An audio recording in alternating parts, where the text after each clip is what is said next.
Hey, how's it going out there, everyone? My name is Brandon, and today I'm going to be talking about the golden year for death metal, 1991.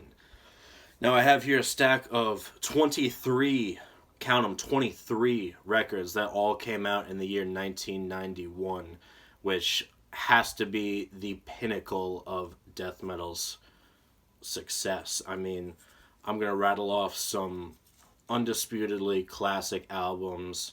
Not talking about anything new here, just showing off what was undoubtedly a milestone year in the genre of death metal. So, let's get right into it. First up, Death with Human. Now, Death, one of the earliest death metal bands, everyone already knows this.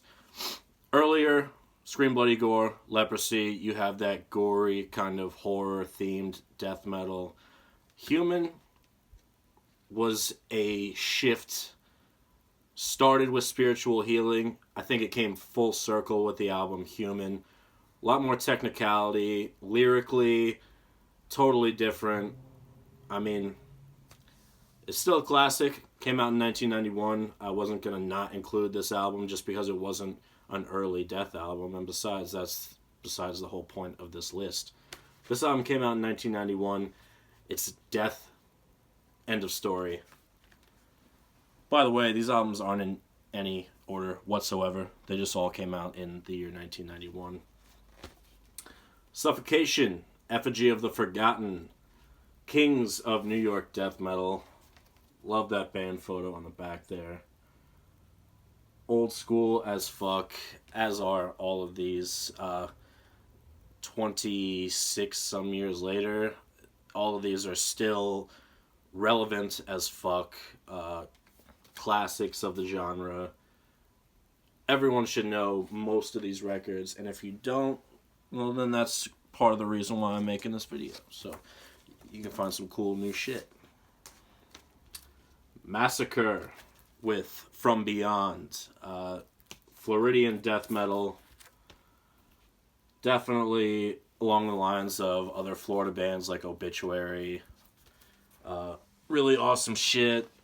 I don't know, man. Like, I feel like with all these albums, there's not really a point in really reviewing them in too much detail because everything that I could say has already been said before. I mean, these albums aren't new.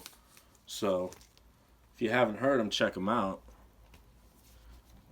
Other than that, I'm just going to keep this train rolling. Here we have Unleashed, Where No Life Dwells. Swedish death metal, their first record, their first full-length record. If there were like a big four of Swedish death metal bands, these guys would be on it, along with Dismember, Entombed, and some of those bands you will see coming up here. Morbid Angel, Blessed Are the Sick. Second full-length album from Morbid Angel. Shitty reissue with different cover art, but yeah, I mean, when it comes to Morbid Angel's first three records, Altars, Blessed, Covenant, it doesn't get much better than that, and that's not really up for debate. It really cannot be argued. Sepultura with Arise. Now, before you go, oh, no, that's a thrash album, take another listen. There's a lot of influence from death metal on this record, and there's a ton of influence that this record provided to the death metal community. I mean, if you ask a lot of death metal bands from this time period about Arise, they'll say, oh yeah, I know that record. We ripped off a couple Sepultura riffs. And people are still doing it today. So I'm not going to argue whether it's a thrash metal album or a death metal album or somewhere in between. But it definitely, I felt, deserved to be on here. And we're talking about killer records that came out in 1991, regardless of what genre. This one, so underrated in my opinion. Sentenced, Shadows of Past, Finnish death metal. So fucking good. If you have not heard this record, I cannot recommend it highly enough. I personally think it's one of the greatest death metal records ever, and it doesn't get its due. You know, when people talk about the all-time classics, I feel like this one doesn't come up enough. But Sentenced, Shadows of Past, it's unfortunate they went on to do something a little bit different, which is fine, I guess, but it just never got, it was never on that same level. Pride of New Jersey right here, Ripping Corpse, Dreaming with the Dead. Eric Rutan is in this band before he went on to join Morbid Angel, and then eventually form his own band, Hate Eternal. But absolutely crucial shit, 1991 style. I fucking love that record.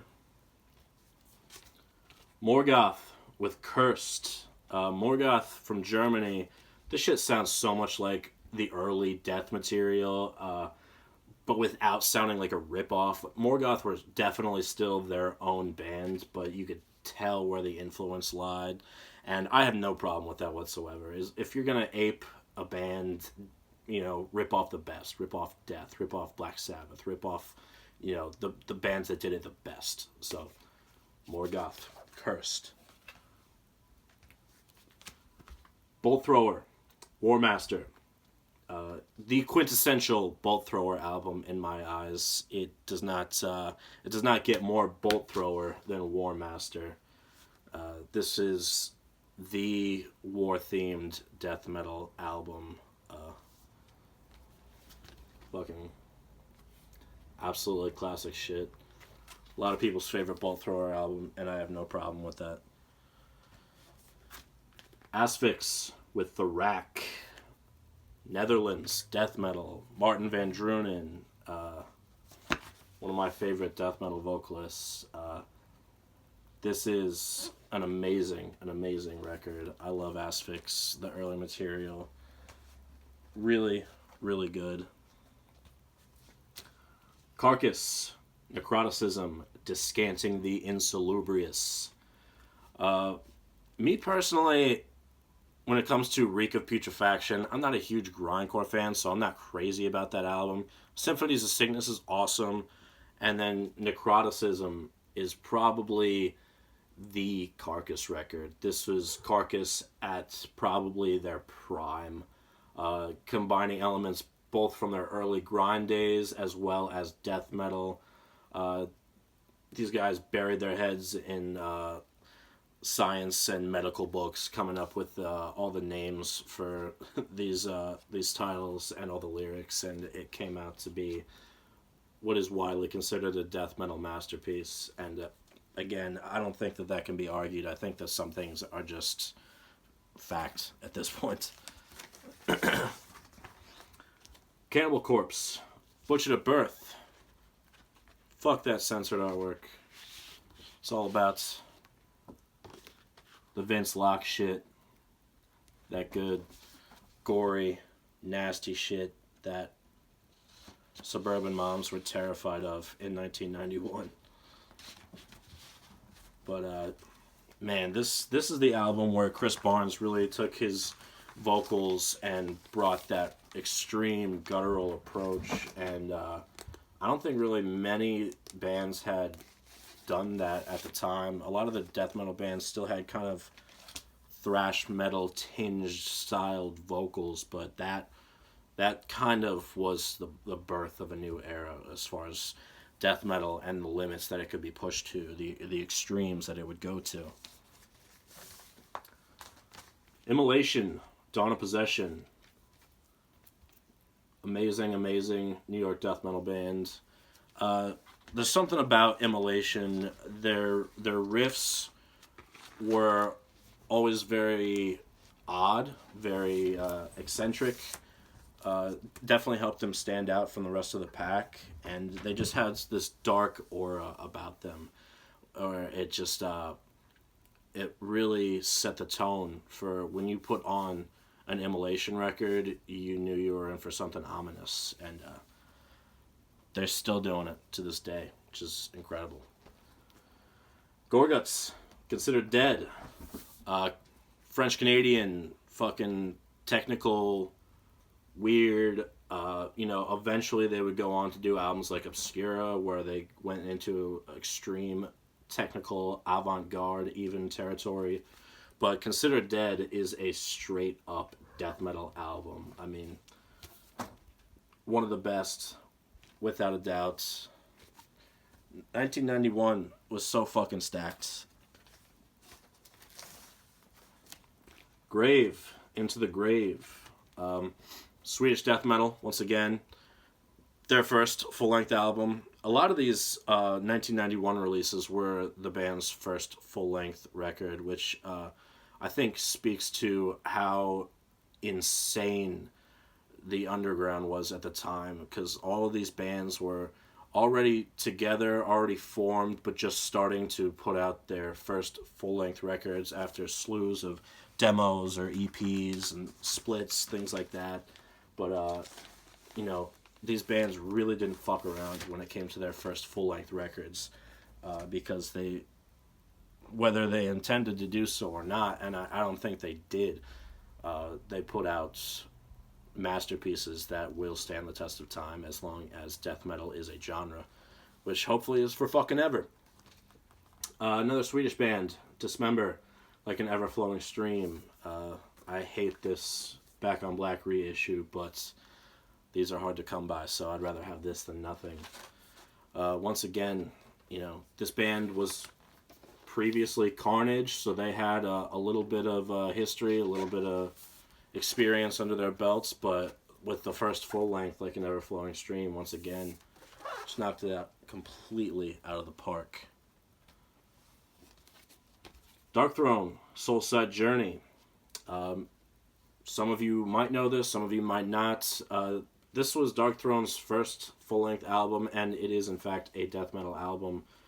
Before they went on to record A Blaze in the Northern Sky, their first black metal album, there was Soulside Journey, and it is undoubtedly a death metal album. Came out in 1991. Dark Throne, before they went into full-on black metal territory, heavily inspired by thrash and death metal bands. So it's not that surprising. Here we have Entombed with Clandestine. There you go. So this shitty embossed cover you're not going to be able to see. But the second full-length Entombed record, kind of a mixed bag, because LG Petrov, who did vocals on Left Hand Path, did not do the vocals on this. Some people like this record a lot, some people don't really care for it. I'm kind of in between. It's good, but it's not their best. I'm a Left Hand Path kind of guy. Massacre, Enjoy the Violence. French death metal band. Probably one of the first of their kind.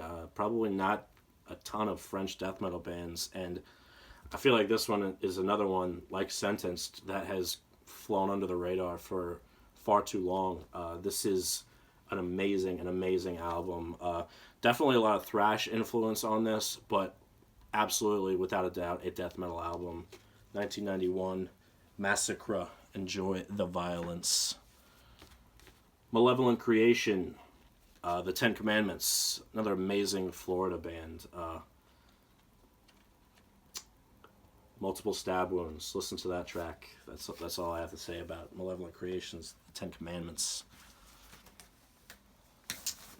Then we have Autopsy with Mental Funeral.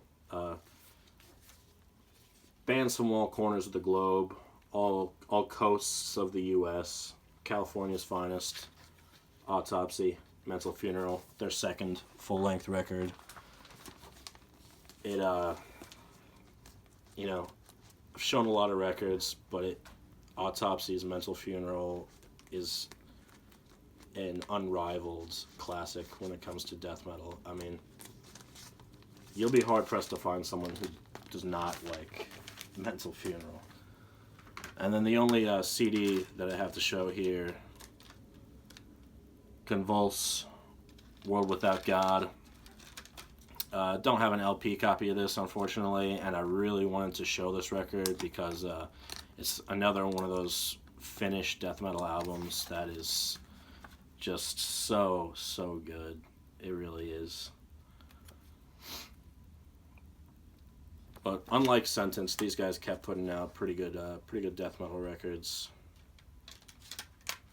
And then so I think that was 23 records, and those are just the ones that I own.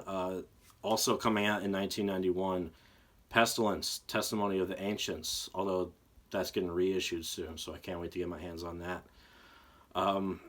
Broken Hope, Swamped in Gore, Chicago, that was a start of like brutal slamming death metal. Benediction, The Grand Leveler, UK death metalers alongside Bolt Thrower. Cancer with Death Shall Rise. Atheist, Unquestionable Presence. I'm not a huge Atheist fan, a little too weird, a little too technical for me, but absolutely still worth mentioning as far as albums that came out in 1991. And those are just the death metal albums. You had other landmark albums come out in 1991, like Paradise Lost, Gothic, Typo Negatives, Slow, Deep, and Hard, and Bathory, Twilight of the Gods. You're starting to get into more black metal territory, and I'm sure you could do a whole nother video about black metal albums that came out in 1991. But this was strictly about death metal, and showcased a shit ton of albums. And I hope you found something new. I hope this video was kind of it'll get you on like a little death metal kick, because that's what I'm here for. That's what I do best. But yeah, if there's any albums that I forgot or any albums that I should know about, please feel free to comment below, and just talk about death metal, because that's where it's at. So thank you for tuning into this video. If you stuck around this long, you're awesome.